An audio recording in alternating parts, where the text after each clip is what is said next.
નમસ્કાર વિદ્યાર્થી મિત્રો, ધોરણ 11 વિષય યોગ સ્વાસ્થ્ય અને શારીરિક શિક્ષણ, પાઠ નંબર 16 કરાટે વિશે આપણે માર્ગદર્શન મેળવીશું. વિદ્યાર્થી મિત્રો, જો વિદ્યાર્થી મિત્રો ચેનલ સબસ્ક્રાઈબ ના કરી હોય, સબસ્ક્રાઈબ કરો, લાઇક કરો અને શેર કરો નવા વિડીયો જોવા માટે. આ કરાટેના ઇતિહાસ વિશે વાત કરું તો શરૂઆતમાં આ કળાની શરૂઆત બૌદ્ધ સાધુઓ દ્વારા ભારતમાં થઈ હોવાનું માનવામાં આવે છે. પુરાતન સમયમાં જંગલમાં વિહાર કરતા બૌદ્ધ સાધુઓ જંગલી પશુઓથી તથા ચોર ડાકુઓથી પોતાનું રક્ષણ જાતે કરવા, સામેની વ્યક્તિને ઈજા ન થાય તે માટે પોતાને દૂર રાખવા તથા વિરોધી પર તેને ઈજા ન થાય તે રીતે કબજો કરવા અહિંસાની સિદ્ધાંત મુજબ આ કળાનો વિકાસ કર્યો. આગળ જતાં બૌદ્ધ ધર્મ ચીન, જાપાન જેવા પ્રદેશોમાં પ્રચાર અને પ્રસાર કરવા પામ્યો. બૌદ્ધ સાધુની સાથે સાથે તેમના દ્વારા ઉપયોગમાં લેવાતી આ કળા પણ જાપાન પહોંચી. કરાટે શબ્દ જેપાનીઝ ભાષાનો છે. કરા એટલે ખાલી અને ટે એટલે હાથ. ખાલી હાથે યુદ્ધ કરવાની કળા એટલે કરાટે. આગળ વધશું વિદ્યાર્થી મિત્રો, આપણે જાપાનમાં ઓકિનાવા પ્રાંતમાં રાજાની 17મી શતાબ્દી સમજમાં આવતો હથિયાર રાખવા પર પ્રતિબંધ મૂકવાયો, જેથી રાજાની વિરુદ્ધ કોઈ બળવો કરી શકે નહીં. આ સ્થિતિમાં સામાન્ય જનતાને પોતાના સ્વરક્ષણ માટે તથા વિરોધીઓને માત કરવા માટે ખાલી હાથે યુદ્ધ કરવાની કળાને વિકાસ કર્યો. તે કરાટે તરીકે પ્રસિદ્ધ થઈ. ઓકિનાવા પ્રાંતમાંથી આ કળા પૂરા જાપાનમાં ફેલાઈ તથા ધીરે ધીરે સમગ્ર વિશ્વમાં ફેલાઈ અને વિશ્વમાં 180 કરતાં પણ વધારે દેશો લોકો ઉત્સાહપૂર્વક કરાટે શીખે છે.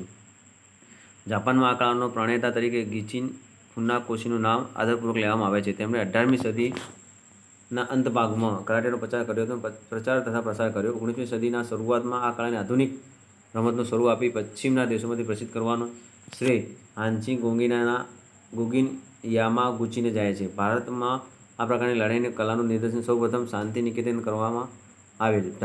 જાપાનના ટોક્યો ખાતે આવેલી કોડોકાન સંસ્થાના શિન્જો તાગાકી રવિનાથજીના નિમંત્રણને માન આપીને ભારત આવેલા. આપણે મેદાન જોઈ લઈએ વિદ્યાર્થી મિત્રો. મેદાન 8x8નું મેદાન હોય છે. 7x7માં આપણે જોઈ રહ્યા છીએ વિદ્યાર્થી મિત્રો કઈ રીતનું મેદાન હોય છે. હવે આગળ વધશું વિદ્યાર્થી મિત્રો. મેદાનની લંબાઈ આપણે વિદ્યાર્થી મિત્રો જોઈ રહ્યા છીએ 8 મીટર લંબાઈ અને 8 મીટર પહોળાઈ હોય છે વિદ્યાર્થી મિત્રો. એટલે કે ચોરસ મેદાનમાં આ રમત રમવામાં આવે છે.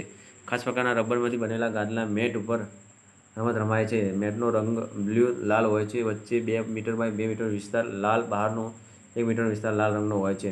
બહારની તરફ 1 મીટરનો લાલ વિસ્તાર સમતોલ સલામત ક્ષેત્ર કહે છે. સલામત ક્ષેત્ર બહાર આક્રમણ માટે પોઈન્ટ ગુણ આપવામાં આવતા નથી. રમત દરમિયાન રમતમાં ખેલાડી ક્ષેત્રમાં પહોંચી જાય તે મેચ રેફરી રમત બંધ કરી બંને ખેલાડીને મધ્યમાં લાવી રમત ફરીથી શરૂ કરવામાં આવે છે. સાધનોની વાત કરીએ તો ખાસ પ્રકારના રબરના ગાદલા, સ્ટોપવોચ અને કરાટે ગી. કૌશલ્યની વાત કરીશું વિદ્યાર્થી મિત્રો. આપણે હાથ દ્વારા પ્રહાર, પગ દ્વારા પ્રહાર, હાથ દ્વારા બચાવ, જાપાની શબ્દ ઉકે. હવે આપણે વાત કરીશું વિદ્યાર્થી મિત્રો હાથ દ્વારા પ્રહાર એટલે પંચ. જાપાની ભાષામાં હાથ દ્વારા પ્રહાર એટલે કે પૂંચ ને ઝૂકી કહેવામાં આવે છે. હાથ દ્વારા પ્રહારની ઘણી બધી પદ્ધતિઓ છે, જેમાંથી કેટલીક નીચે ઝૂકીશું. ચોકુ ઝૂકી જેવા કૌશલ્યમાં ખેલાડી પોતાના શરીરનું સમતોલન બંને પગ રાખી મજબૂત પગ વડે પોતાના ખભાને ઊંચાઈ સામેની તરફ વિરોધી ખેલાડી પર પ્રહાર કરે છે. આપણે જે ચિત્રમાં જોઈ રહ્યા છીએ વિદ્યાર્થીઓ. જોડાન ઝૂકી જ્યાં કૌશલ્યમાં ખેલાડી પોતાના શરીરનું સમતોલન બંને પગ પર રાખી પોતાના મજબૂત હાથ વડે વિરોધી ખેલાડીના ખભા ઉપરના ભાગ ઉપર હાથથી પ્રહાર કરવા આવે છે. આંખ, નાક, મોઢા સિવાયના ભાગ ઉપર આક્રમણ કરી શકાય છે. હવે વાત ગેદાન ઝૂકી જે આપણે ચિત્રમાં જોઈ રહ્યા છીએ વિદ્યાર્થી મિત્રો. એની પરિસ્થિતિ ગેદાન ઝૂકી. આ કૌશલ્ય ખેલાડી પોતાના શરીરનું વજન બંને પગ પર સમતોલન રાખી મજબૂત હાથ વડે વિરોધીના કમરથી નીચેના ભાગ ઉપર હાથથી પ્રહાર કરવામાં આવશે. પગ દ્વારા પ્રહાર એટલે કે કિક અથવા ગેરી. કરાટે રમતમાં આ એક અગત્યનું કૌશલ છે. વિરોધી ખેલાડી પર પગ દ્વારા અનેક રીતે પ્રહાર કરી શકાય છે, જેની કેટલાક નીચે મુજબની કીકો છે. ઈજાગેરી જે આપણે ચિત્રમાં જોઈ રહ્યા. આ કૌશલ્ય ખેલાડી પોતાના મજબૂત પગ ઉપર શરીરનું સંતુલન લઈ વિરુદ્ધ ખેલાડીના ઘૂંટણ ઉપર બીજા પગની બાજુ ધાર દ્વારા પ્રહાર કરવામાં આવે છે.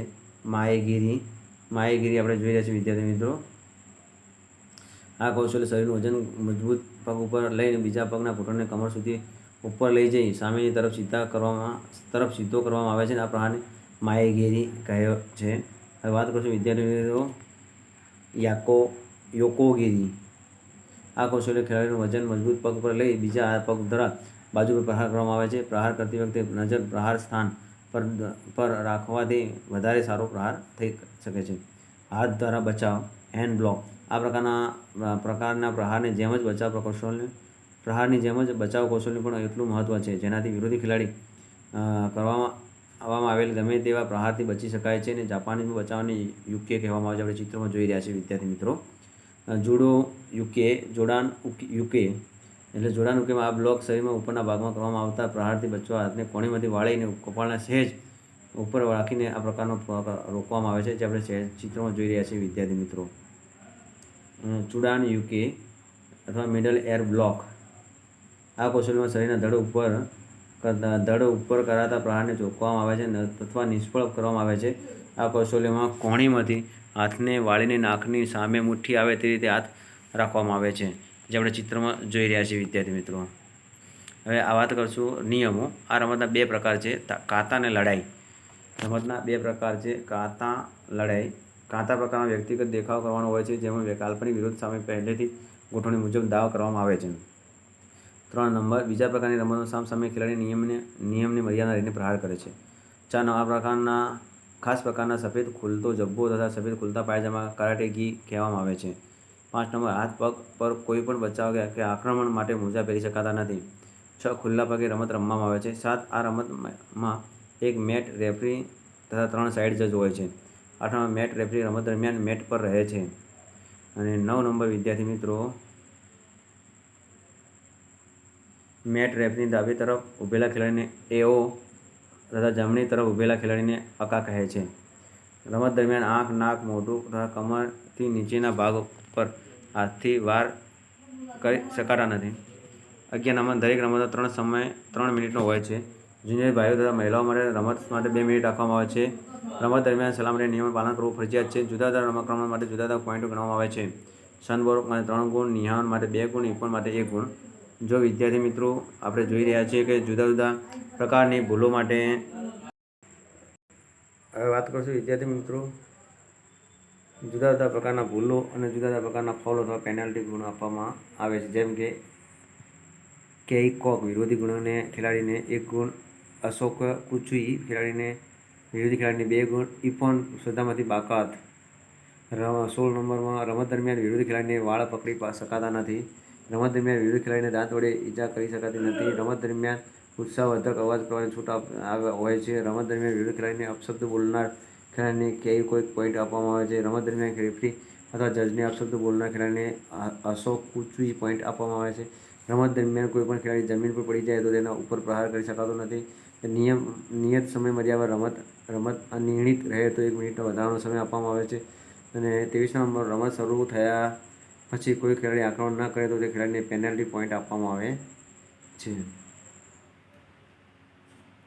કરાટે રમતમાં વય જૂથની સાથે વજન જૂથ પણ ધ્યાનમાં લેવામાં આવે છે. કરાટે રમત રમતી વખતે શરીર પર કોઈપણ ઘરેણાં કે ધાતુની વસ્તુ પહેરી શકાતી નથી. હાલમાં કરાટેમાં શોતોકાન, શિતોરીઓ, બિનોરીઓ, ગોજોરીઓ અને વાડોરીઓ જેવી સ્ટાઇલ ભારતમાં વધુ પ્રચલિત છે. 27 નંબર રમત દરમિયાન સેફ્ટી એરિયામાં બહાર વિરોધી ખેલાડી પ્રહાર કરી શકતો નથી. અને 28 હાલમાં આધુનિક કરાટેમાં કેટલીક સ્ટાઇલમાં સલામતી ભાગરૂપે હેડ ગાર્ડ, ચેસ્ટ ગાર્ડ, શિન ગાર્ડ વગેરે સાધનોનો ઉપયોગ શરૂ કરવામાં આવ્યો છે. જો વિદ્યાર્થી ચેનલ સબસ્ક્રાઈબ ન કરો સબસ્ક્રાઈબ કરો, લાઇક કરો, શેર કરો અને નવા વિડીયો જોવા માટે.